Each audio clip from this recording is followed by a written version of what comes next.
how to properly water your laurels. This photograph shows a laurel that has been stressed by a lack of water. This laurel has passed its wilting point, a point at which it will not recover well from the stresses that it has undergone. This photograph shows two laurels. The one on the left is properly cared for and watered. The one on the right is showing stress signs that it needs to be watered. The first signs of stress in a laurel is usually a wilting of the lower foliage. Notice the colors between the two laurels are almost identical.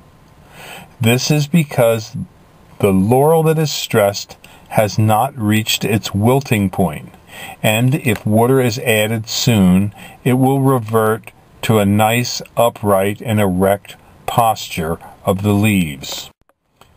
So color alone is not a good determinant factor for whether these plants are stressed. The reason this laurel got stressed in our nursery was that the water line leading to it, the feeder line that we used to water it, became disconnected. So all we had to do was reconnect it and start hydrating the plant again. The best method to determine whether a plant is dry is not watching the foliage drop, because you don't want that to occur, is using your finger to feel the root mass and see if it's moist. It should always be moist, not wet and not dry. If you overwater the plant, that can also be detrimental to its health. Overwatering will cause the roots to starve for oxygen. So that can be a stress factor as well. So be careful you don't overwater. Just try and maintain the plant at a situation where the root mass is moist, not wet, and not dry. Just because it's raining doesn't mean that the plant will get adequate moisture. When it rains, the foliage can trap moisture and keep the moisture from reaching the root mass. Additionally, the foliage can drop water off the foliage away from the root ball, and therefore the plant does not get the moisture it needs. The surrounding area may be moist, but not the root ball.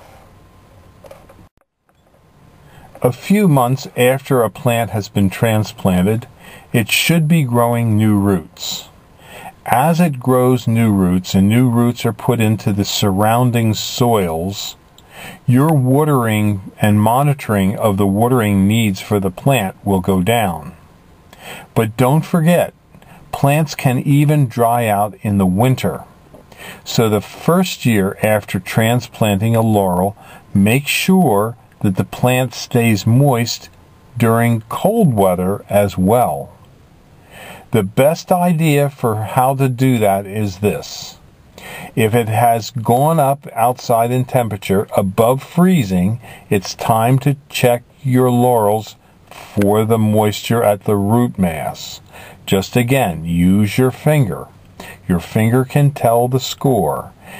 Touch it, see if it's moist or dry. If it's moist, you're okay. If it's dry, you need to add a little moisture. But don't add it if the ground is frozen. It likely will freeze on the surface of the ground and prevent oxygen from getting to the roots. Make sure that when you add water that it can go and soak into the root mass, not just float on top of the ground. These tips can help you raise a healthy, vibrant laurel. If you have any questions about watering, give us a call at 215-651-8329. We deliver and plant lots of skip laurels and other screen and hedging plants to the eastern U.S. states. Again, this is Highland Hill Farm, hoping you have a successful time transplanting and maintaining quality plants in your landscape. This is a view of some of the many trees we stock at Highland Hill Farm. We can ship to you on our trucks by tractor trailer, or at certain times of the year many of these plants can be sent by UPS. So give us a call at 215-651-8329 for trees and shrubs.